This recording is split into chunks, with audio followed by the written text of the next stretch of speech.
네. 예, 오늘의 제목은 그냥 순서지에 있는 대로다가 말씀에서 비전을 발견하기입니다. 말씀에서 비전을 발견하기. 우리 한번 따라해 볼까요? 제가 늘 했었던 얘기입니다. 소년이라도 비전이 없으면 노년이, 소년이라도 비전이 없으면 노년이고, 노년이라도 비전이 있으면 소년이다. 노년이라도 비전이 있으면 소년이다. 아멘. 네. 나는 이것을 주옥처럼 여기는데 여러분은 그냥 흘러가는 얘기로 듣지 않게 되길 부탁을 드립니다. 네. 내가 환갑의 나이에 남들은 조기 은퇴를 하느냐 할 때 내가 신학에 도전하게 된 계기는 이사야 43장 10절의 말씀을 내게 주셨기 때문입니다. 이사야 43장 10절은 이렇게 말합니다.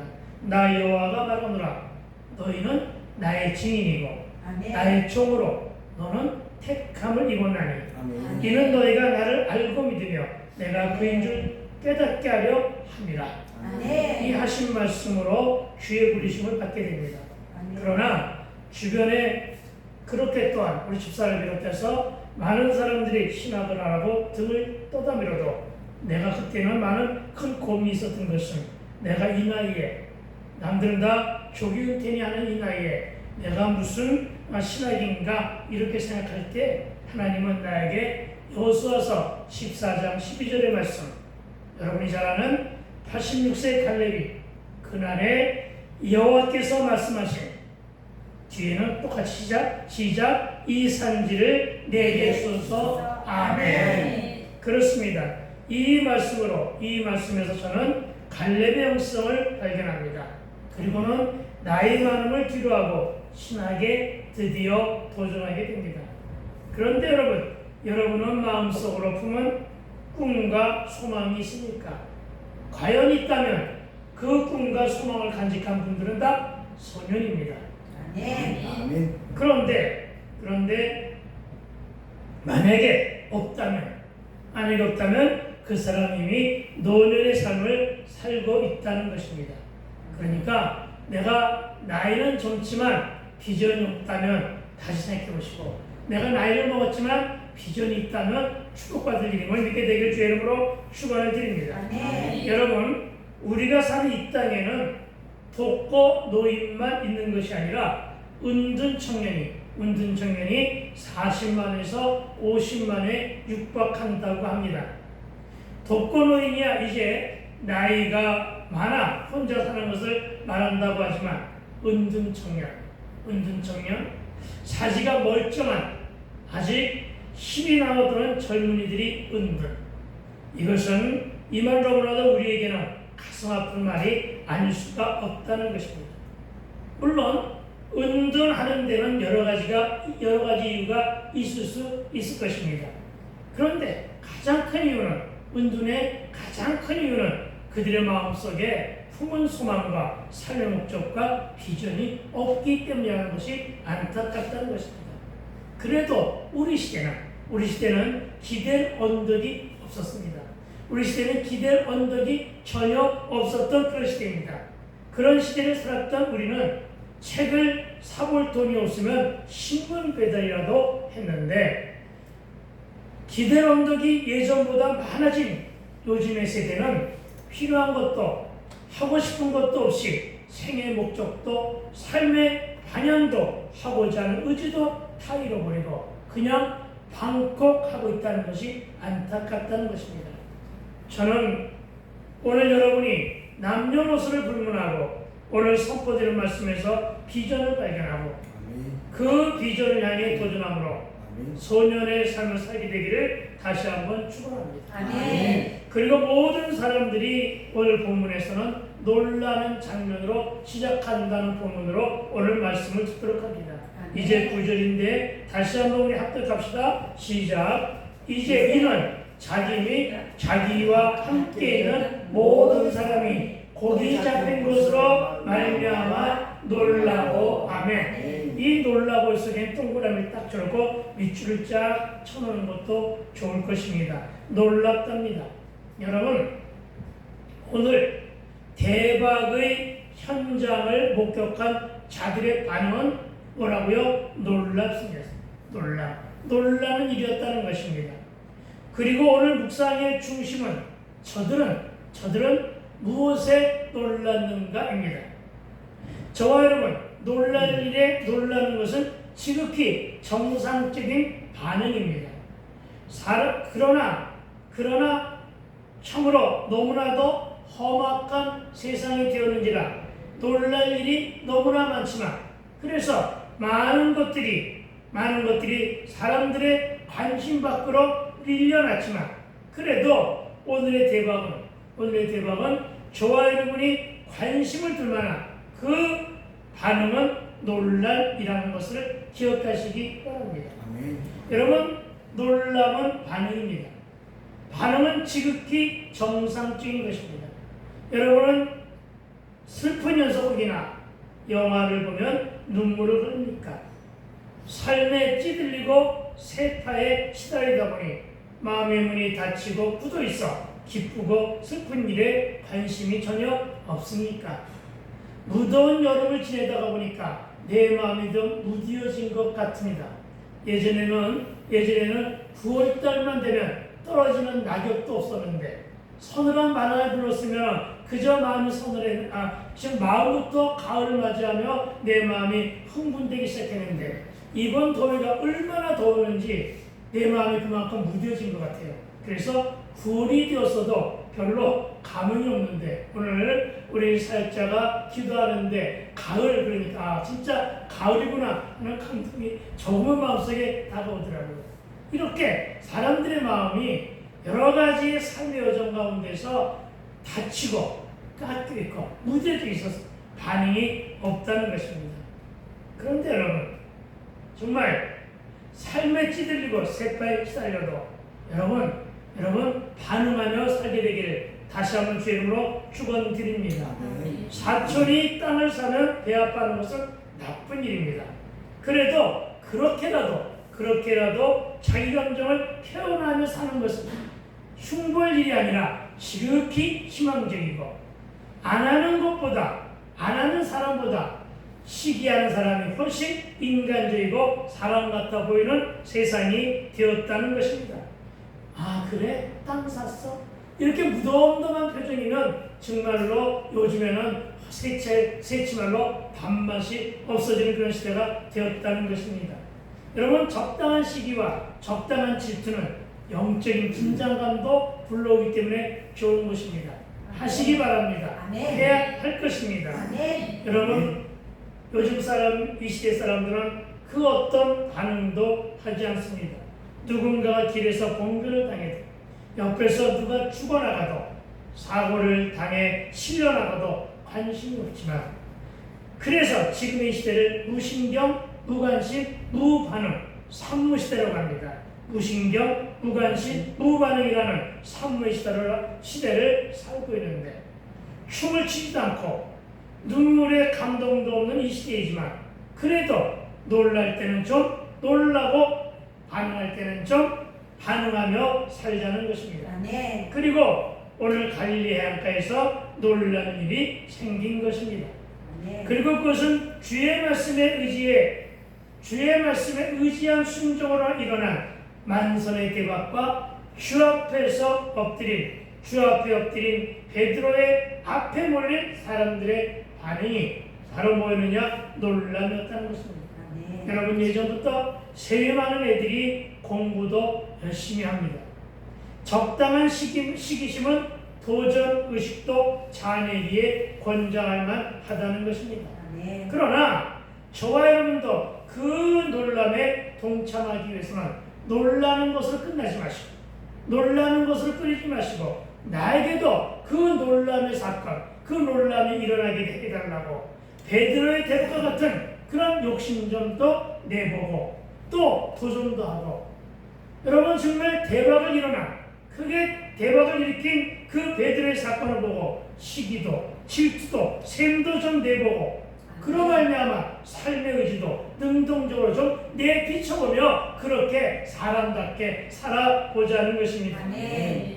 그리고 이 놀람에 대한 또 하나의 적용은, 남이 무엇을 해서 대박을 터뜨리고 돈을 많이 번 것에 대해서만 놀라지 마시고, 나도 대박을 꿈꾸며 무언가 하기 위한 반응과 적용과 실천과 순종을 좀 하고 살자는 권면입니다.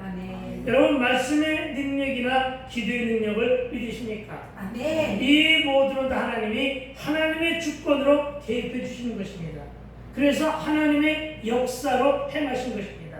그러니까 남이 이루어놓은 간증을 듣기만 하고 금방 잊어먹지 마시고 나에게도 그런 대박의 능력이 나타나게 해달라고 나타나게 해달라고 먼저 기도하며 도전하게 된다면 하나님은 이루어질 것을 믿게 되기를 그냥 믿는 것이 아니라 제발 좀 믿으라는 것입니다.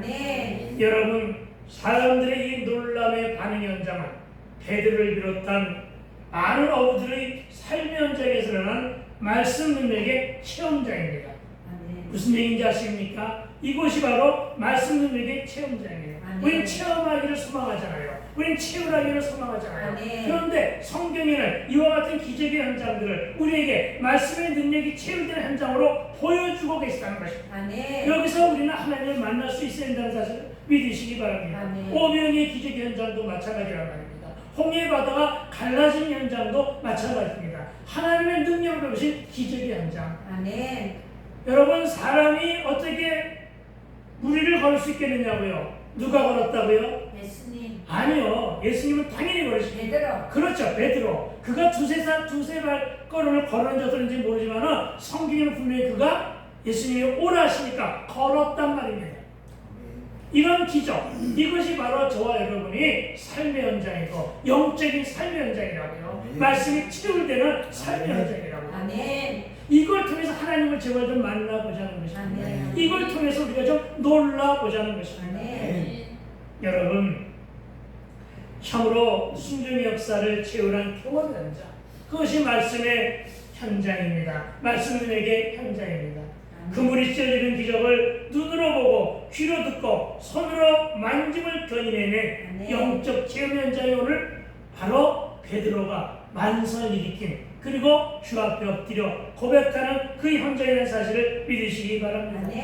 그런데 우리는 왜 이것을 너무나도 잘 알면서도 이런 걸 너무나 잘 알면서도 너무나 많이 들었으니까 귀가 고백이라 너무나 많이 잘 알면서도 아이들이 창태한 자 서로 불러 이르되 우리가 너희를 향하여 피리를 불어도 너희가 이 시대 사람들은 이 세상 사람들은 춤추지 않았고 우리가 곡하여도 너희가 울지 아니하고 가만히 손 놓고 청년은 은둔으로 장년은 환경 탓하고 노년은 나이 탓하며 그냥 앉아 있는 것은 아니냐는 것입니다.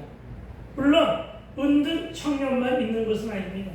중장년과 노년들도 은둔한 자들이 너무나 많이 있음을 보게 됩니다. 이 말씀을 묵상하면서 104세 되신 김용석 교수가 한마디 또 다시 생각이 납니다. 104세 되신 그 김용석 교수는 지금도 불려다니면서 말씀을 전하고 철학을 권하고 뭐 이런 말들을 하고 다니고 있습니다. 근데 그분이 어느 날 그분이 사시는 동네에 경로당에 초대를 받았다고 합니다. 초대를 받아서 그 동네 그 경로장에 갔는데 100살 먹은 사람은 거의 없고 90살 혹은 80살 먹은 자기 눈에는 젊은 사람들만 있더라는 것입니다. 그런데 그들이 하는 짓거리가 완전히 상늙은이들이에요. 그래서 그냥 돌아 나왔대요. 그러면서 하시는 말, 정말로 이제는 경로당에 안 가겠다. 104살 먹은 할아버지께서 80세, 90세 먹은 할아버지들을 향하여 저 젊은 것들이, 저 노인네들이, 노인 행세, 노인도 아닌 것들이 노인 행세를 한다고 하면서 돌아 나오셨대요. 여러분, 저도 경로당에 들어갈 나이는 아직 아닙니다만 저도 그 나이 되면 그렇게 살 것 같아요. 여러분, 마음으로나마 젊게 살게 되기를 주 이름으로 축원을 드립니다. 그렇습니다, 여러분. 왜 그들은 그렇게 살아갈 수밖에 없을까요?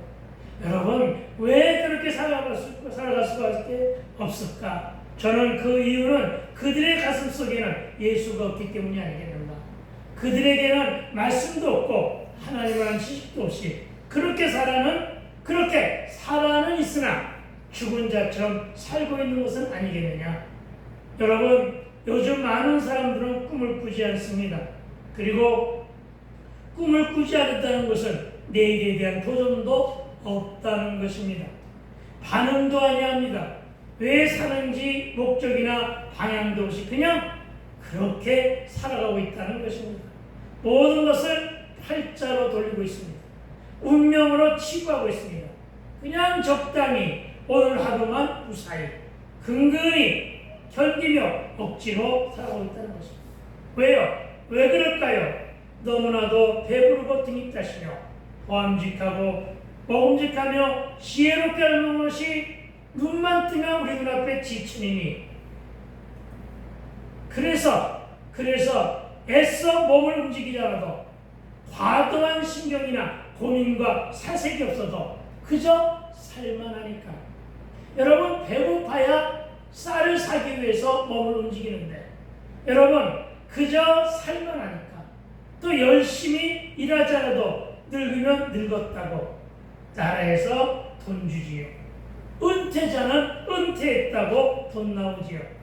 가지가지 복지에 장사가 안 되어도 돈 주고 일을 다니다가 실직하여 일자리를 잃어도 돈 주는 시대에 애써 땀 흘리며 굳이 그렇게 수고할 필요가 없다는 개념, 이것이 오늘 전 모든 세대에 퍼져 있는 것이 참으로 안타깝다는 것입니다.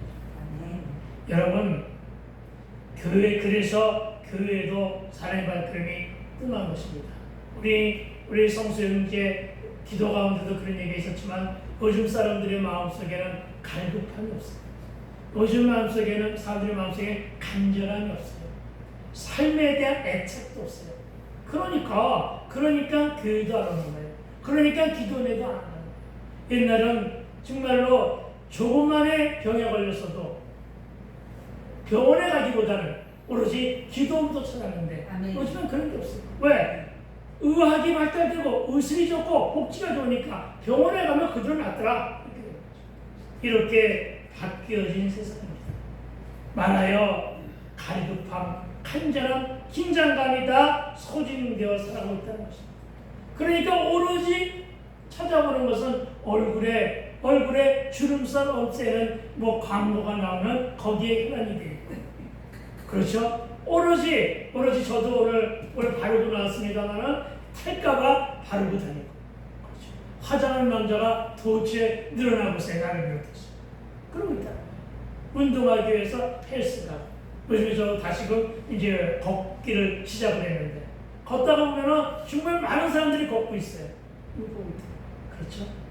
여러분, 이 모두가 다 간절함, 갈급함, 긴장감이 다 소진된 사람들의 삶의 모습이 아니겠느냐. 그렇습니다. 세상은 너무 편해졌습니다. 이렇게 잘 사는 나라가 될 수가 없습니다. 게을러졌고 무사한 일함에 미지근한 삶과 의욕도 상실했고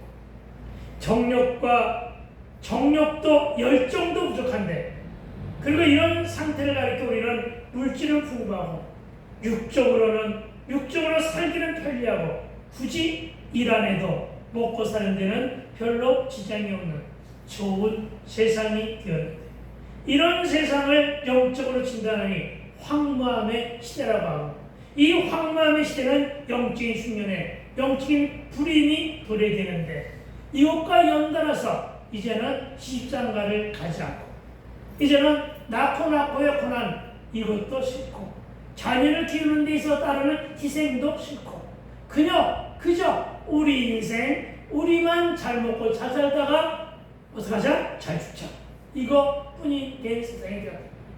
그러니까 어떻게 돼요? 낳고의 기적은 사라지고, 그래서 어떻게 했다고요? 마을 하나가 지금은 그냥 통째로 없어지는 그런 시대를 살아가고 있다는 것입니다.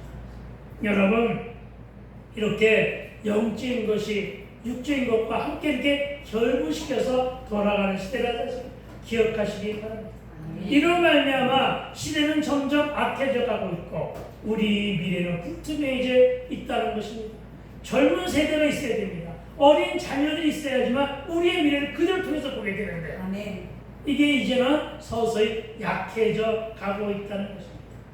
그렇습니다. 성경이 말합니다. 뭐라고 말씀합니까? 시대가 악해졌으니 뭘 아끼라고? 세월을 제발 좀 아끼라고. 주님이 곧 오실 것이니 술에 취하지 말고 성령에 취하라고. 여러분, 술은 알코올과 함께 세속과 옛 습관과 옛사람의 모습인데, 창조 이후에 소돔과 고모라 때보다도, 아니 사사기 시대보다도 더 많이 영적인 타락한 시대를 성경은 이렇게 진단합니다. 에베소 4장 22절 24절입니다. 제가 읽어드립니다. 너희는 유혹의 욕심을 따라 썩어져가는 구습을 따르는 옛사람을 벗어버리고, 옛사람을 벗어버리라고 말합니다. 오직 너희의 심령이 새롭게 되어 하나님을 따라 의와 진리의 거룩함으로 지으심을 받은 모리구나 새 사람을 새 사람 믿고 살아가게 되기를 부탁을 드립니다. 새 영을 창조받은 저와 여러분은 새 사람을 믿고 성령에 취해 새 생명으로 살아야 될 줄로 믿습니다. 여러분, 성령에 취하는 것은 새 사람을 입는 모습의 새로운 처방임을 믿으시기 바랍니다. 그래서 우리는 앞으로 살아갈 날이 아직은 남아있기에, 누구는 적게 남아있고 누구는 많이 남아있다 할지라도 한치 앞을 모르면서 또 내일이 없는 인생으로 살지만 목숨이 붙어있으니 살기는 살아야겠는데 그냥 덧없이 인생 무상만 느끼며 그렇게 살 것이 아니라 꿈을 꾸고 비전을 공유하며, 우리가 방금 부른 찬양은 요엘서에서 나온 찬양이지만 저는 오늘 여러분에게 사도행전 2장 17절의 말씀으로 여러분에게 권면을 드립니다. 사도행전 2장 17절의 말씀은 하나님이 말씀하시기를 말세에 내가 내 영을 모든 육체에 부어주리니. 아멘. 저와 여러분 모두에게 성령을 부어주리니 이 말이죠. 너희 자녀는 예언할 것이요, 너희 젊은이는 환상을 보고 너희 늙은이는 꿈을 꾸리라. 아멘. 아멘. 그렇습니다. 이 말씀을 기억하면서 여러분 환상도 보시고요, 여러분 환상도 보시고요, 여러분 꿈을 꾸며 여러분 예언도 하며 그렇게 살아가게 되기를 부탁을 드립니다. 여러분 말씀 안에서 하나님과 같은 꿈을 공유하게 되기를 다시 한번 축원드립니다. 그런데 여러분, 왜 꿈이 없는 시대가 되었다고요?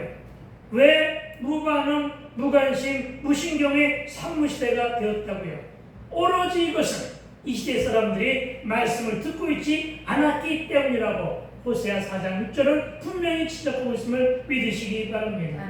말씀이 없는 세대는 어떻게 산다고요? 각자의 소견에 옳은 대로 살아간다는 것입니다.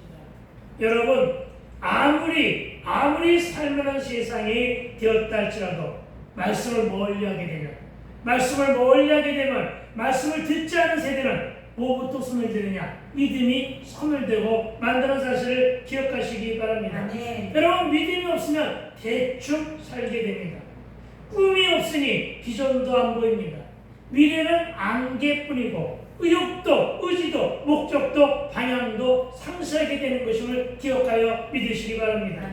여러분, 이런 세상을 향한 예언의 말씀은 꿈을 상실하면 도전도 없는 미지근한 삶을 살게 된다는 것입니다. 여러분, 꿈을 간직하세요. 여러분, 꿈을 꾸세요. 꿈을 키우세요. 그래서 저와 여러분의 인생과 삶에 대한 진단이 정확해야 좋은 처방이 나오고 살 길이 생기니 말씀으로 돌아가서 말씀으로 해석하게 되기를 부탁을 드립니다. 이제 나이를 먹어서 꿈이 없다고요? 아브라함도 모세도 갈렙도 다 적지 않은 나이에 도전을 했습니다. 은퇴자는 왜 빨리 늙을까요? 꿈을 잃었기 때문입니다. 꿈 없이 놀고만 먹고 있기 때문입니다. 저도 요즘에 자꾸만 몸이 조금 이렇게 기운이 떨어질 때마다 은퇴를 생각하는데 빨리 늙고 싶지 않아가지고 앞으로 10년은 더 할 겁니다. 시원성교회도 이대로 주저앉을 수는 없습니다. 이제 비전을 가지고 한층 더 올라가야 됩니다. 정말이지 금년 내년에 뭔가가 좀 있었으면 좋겠습니다. 그래가지고 3년째 되는 날은 정말 이전에서 정말 뭔가 새롭게 꿈을 꾸며 도전했으면 좋겠습니다. 그러면 나도 살고 여러분도 살지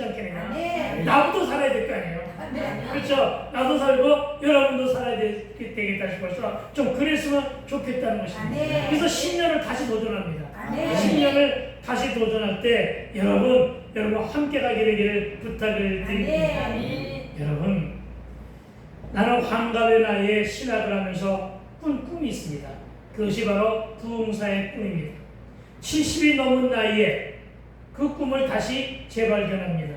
그것도 코로나가 창궐한 시기에 하박국 3장 19절로 하나님이 저에게 이렇게 말씀하십니다. 주 여호와는 나의 힘이시라. 나의 힘이 되어주시겠다고 여호와께서 말씀하십니다. 그리고 이어지는 말씀은 나의 발을 사슴발과 같게 하시겠다고 합니다. 이 말은 그대로 맞아 떨어졌습니다. 이 나이에 제가 17시간 이상을 갔다가 운전하면서 오살리를 다녀오는 것이 바로 내 발이 사슴발 같게 한 거예요. 사슴 같게 하사 나를 나의 높은 곳으로 다니게 하시로다. 나의 높은 곳으로 다니게 했다는 거예요. 나의 높은 곳, 내가 나의 높은 곳, 여기서 너의 높은 곳은 여호와 하나님이죠. 하나님 계신 높은 곳, 그것은 산이고 기도이란 말입니다. 그곳으로 다니게 하시라고 하는 말씀을 받았고 적용하였으며 반응으로 기도한 끝에 감히 오살리에 도전한 것을 시작으로 하여 지금은 그래도 조금은 인지도가 있는 부흥사가 되었다는 것입니다. 여러분, 이렇게 꿈을 꾸시고 기도하세요. 말씀 안에서 말씀을 들으세요. 그리고 들은 말씀으로 도전하세요. 그러면 됩니다. 우리 기도하면서, 우리 정말 진실하게 기도하면서 땅을 발견하게 달라고 기도합시다. 네, 땅을 발견하게 기도하시고 눈이 널리 한번 찾아옵시다. 그리고 교회 비전을 한번 만들어 보자는 것입니다. 내 말을 허위 듣지 마시고 헛되이 듣지 마시고 흘려 듣지도 마시고 귀담아 듣고 신비에 새기며 반응하며 도전하게 되기를 주의 이름으로 축원합니다. 여러분, 그렇습니다. 이 시대의 대안이 말씀입니다.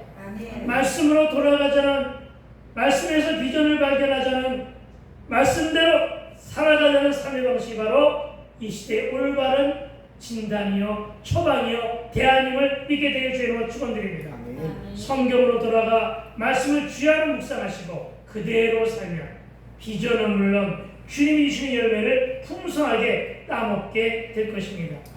꿈을 가지면 외롭지 않게 됩니다. 여러분, 그 꿈을 하나님과 동행하면 누가 이루어주십니까? 하나님이 이루어주심을 믿으시기 바랍니다. 해도 안 되더라고 말하지 마세요. 믿고 두드리면 하늘문도 열리고 기도는 하늘보좌도 움직임을 믿으시기 바랍니다. 저는 여러분이 예수님을 발견하고 꼭 만나게 되기를 축복합니다. 그리하면 저와 여러분 미래가 환하게 활짝 시온에 들어가 열리게 됨을 믿으시기 바랍니다. 그분을 만나면 그분이 내 인생을 역전시켜 주십니다. 저와 여러분이 또한 우리의 자녀들이 도전 앞에서 하나님을 만나 시온에 들어가 활짝 열리게 되기를 다시 한번 축복합니다. 오늘 베드로는 어부의 만선의 꿈을 이루지만 하나님은 이 베드로에게 또 하나의 비전을 주는 것이 뭐예요? 사람을 낚는 어부로 승화시켜 주셨습니다. 이 땅에 너무나 많은 사람들이 꿈을 잃고 방황하고 있습니다. 그러나 여러분, 하나님만 만나기만 하면 꿈도 이루고 인생의 대반전과 대박의 인생이 활짝 펼쳐짐을 믿게 되기를 다시 한번 축복합니다. 여러분, 베드로의 만세에 대한 대박은 많은 어부들의 소망입니다. 이루고 싶은 꿈이요 비전인데 오늘 베드로가 택한 것은 무엇입니까? 예수 앞에 무릎 꿇는 겸손했다는 점을 배우게 되기를 부탁을 드립니다. 예수님께 무릎을 꿇었다. 사람에게 무릎을 꿇었다. 대상에 대한 무릎을 꿇는 일은 항복입니다. 아무나 앞에서 여러분 무릎 꿇지 마세요. 오로지 예수 앞에서만 무릎 꿇게 되기를 부탁을 드립니다. 이 항복은, 이 무릎 꿇는 일은 뭐라고 했습니까? 나를 당신께 맡기고 나를 책임져 주소서. 이런 선포였습니다. 받은 말씀에서 발견한 만선의 비전을 가지고 그대로 순종한 결과 하나님이 이루셨다고 하는 사실에 대한 인정과 함께 그 감격과 함께 그 감동을 그가 하나님 앞에서 무릎을 꿇었다는 사실을 기억하시기 바랍니다. 이것이 무릎을 꿇는 일이 바로 주께 드리는 무한한 신뢰임을 믿으시기 바랍니다. 하나님밖에 없다는 하나님의 주권 외에는 내가 바라고 기댈 것이 없다는 선포가 오늘 베드로의 무릎 꿇는 모습에서 발견하게 되기를 부탁을 드립니다. 그래서 여러분에게도 도전합니다. 기대의 무릎을 회복하십시오. 하지만 문제는 여러분이 이 일은 성경에 나오는 전설 같은 이야기로만 치부하거나 나와는 별 상관이 없는 이야기로 취급하거나 말씀을 한쪽 귀로 듣고 한쪽 귀로 흘려보내는 지독한 불신앙과 믿지 않는 그 고집 때문에 베드로에게 주신 말씀의 역사가 나에게는 일어나지 않다고 있다는 자각을 경각심을 지니게 되기를 부탁을 드립니다. 말씀을 건성으로 듣고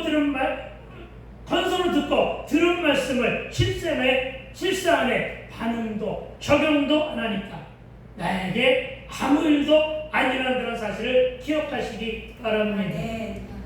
또 나에게는 그런 일이 결코 없을 것이라고 하는 부정적인 자기확신, 이게 의심이거든요.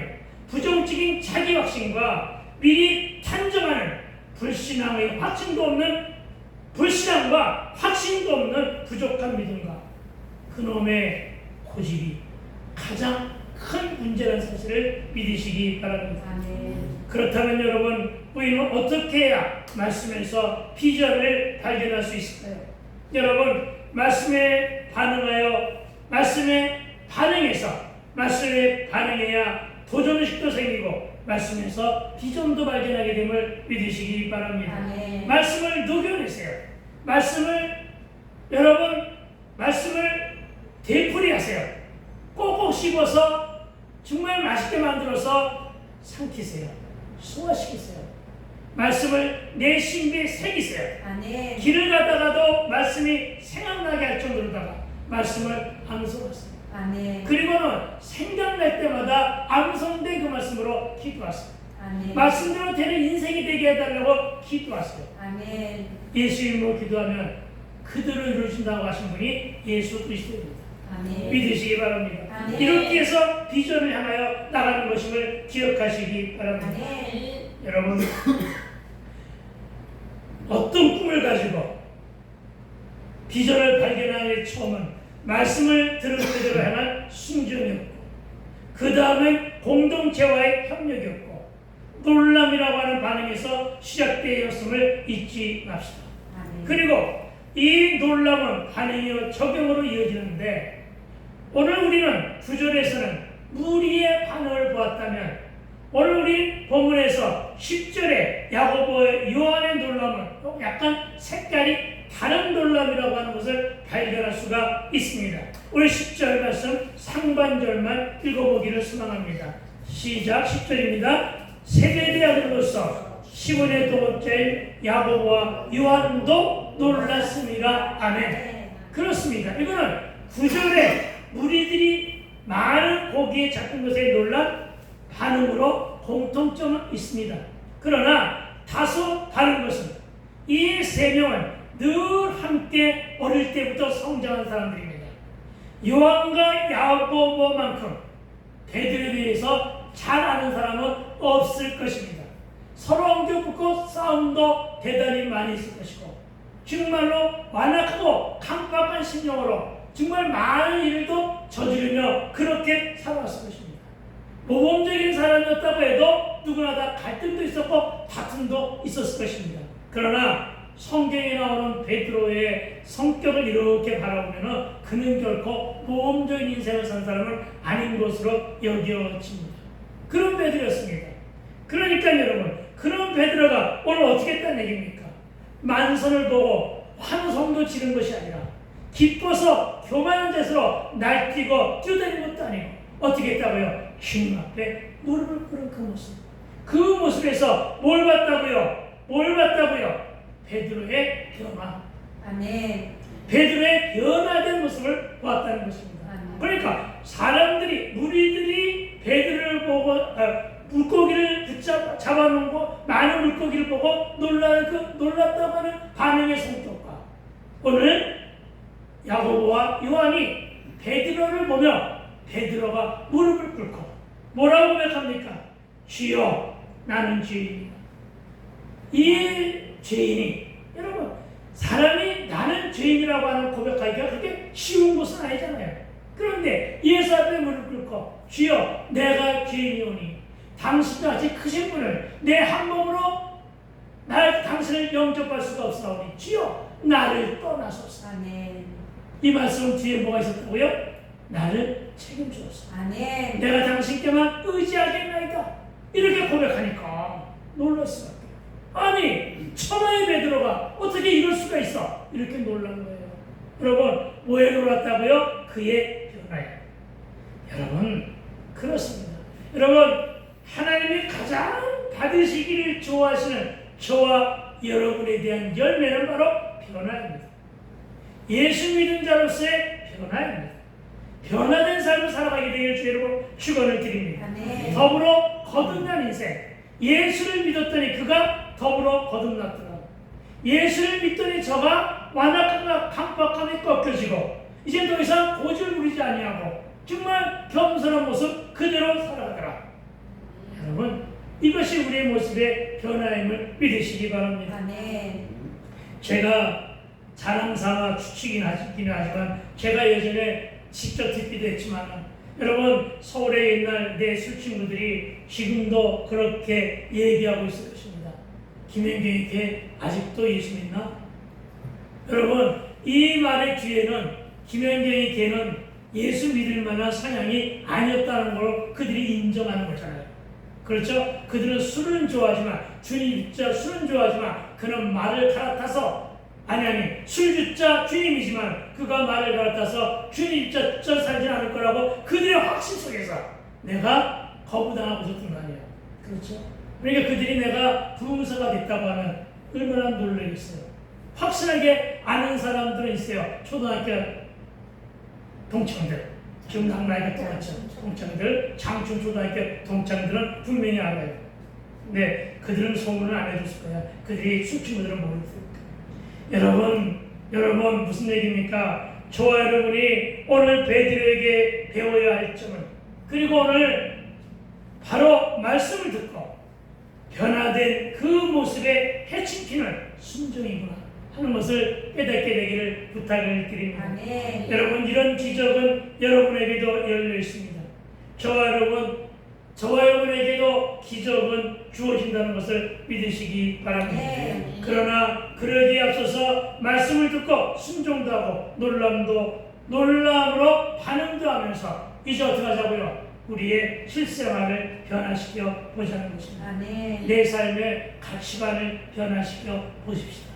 아멘. 내 인생관 바꿔보십시다. 아멘. 내가 바라보는 세계관 바꿔보십시다. 아멘. 인본주의를 탈피하고 신본주의로 돌이킵시다. 아멘. 여러분 세속적인 가치관을 던져버리고 여러분 성경적 가치관으로 돌이킵시다. 아멘. 이것이 하나님 원하시는 가장 큰 변화의 요점을 믿게 되기를 주의 이름으로 축원을 드립니다. 아멘. 그렇습니다. 여러분 다시 한번 기억합시다. 소년이라도 비전이 없으면 도년이고 도년이라도 비전이 있으면 소년이다. 아멘. 그렇습니다. 오늘 되게 주신 오늘 말씀에서 우리 모두는 비전을 발견해야 됩니다. 그러나 오늘 말씀을 이 정도에서 정리하면서 참으로 간절하게 부탁드리고자 하는 것은 이제는 더 이상 그 현재의 모습에서 머물러 있지 마시고 반응하여 도전하며 내도 변화해 보자는 것으로 권면을 드립니다. 아멘. 시대는 악하고 세월은 빠르기 때문에 주저할 틈이 이제는 더 이상 없습니다. 이제 빠른 몸놀림으로 반응하고 결단할 때임을 믿으시기 바랍니다. 아멘. 오늘은 여기까지이고 10절 하반절부터는 다음 주에 하도록 하는데 참으로 바라기는 삶의 목적과 소망의 꿈을 간직하며 살아가자는 것입니다. 현실을 바라보면 절망과 좌절과 은둔의 이유밖에 발견하지 못하겠지만 그렇겠죠. 우리의 숫자로 무슨 비전을 향하여 땅을 사고 어떻게 한다고요? 그러나 숫자로 하는 것이 아니라 돈으로 하는 것이 아니라 은혜로 감당하게 되기를, 믿음으로 감당하게 되기를 주의 이름으로 축원드립니다. 아멘. 믿음으로 감당합시다. 아멘. 흔들리지 마시고 무기력에 빠지지 마시고 아멘. 고통 가운데 매여 방황하지도 마시고 주신 말씀과 들려진 말씀에서 비전을 발견하여 주의 뜻대로 한번 도전장을 내며 살아보자는 것입니다. 아멘. 기도합시다. 아멘. 할렐루야. 하나님 참으로 감사드립니다. 오늘 주신 말씀이 오로지 이 무익한 종 김현경 목사에게 주신 말씀을 믿고 받아 먹습니다. 하나님 진정 말로만 할 것이 아니라 도전하게 하여 주십시오. 아멘. 먼저 제가 먼저 반응하여 변화된 반응을 하나님께 보여드리기를 소망하오니 주여 저를 인도하시고 주장하여 주옵소서. 아멘. 우리 모두에게 성령의 불길을 던져 주시옵소서. 아멘. 성령의 역사가 임하여 주시옵소서. 아멘. 숫자로 하는 것이 아니라 우리가 서울에서 내려와 맨 땅에 헤딩하여 여기까지 왔던 것처럼, 그러나 한 번도 월세가 밀리지 않았고 한 번도 그렇게 어려움을 겪지 않았으며 쌀이 없어서 점심을 제공하지 못했던 적이 한 번도 없사오니 주여 이제 다시금 도전합니다. 아멘. 은혜로 도전합니다. 믿음으로 도전하오니 주여 그 비전을 이루어 주시옵소서. 아멘. 이사야 43장 19절의 말씀, 그 비전이 이제는 세일에 대한 비전이 이제는 주님께서 직접 인도하시고 이끌어줄 줄 믿사옵고 감사를 드리오며 우리 주님 예수님 거룩하신 이름으로 기도했사옵나이다. 아멘.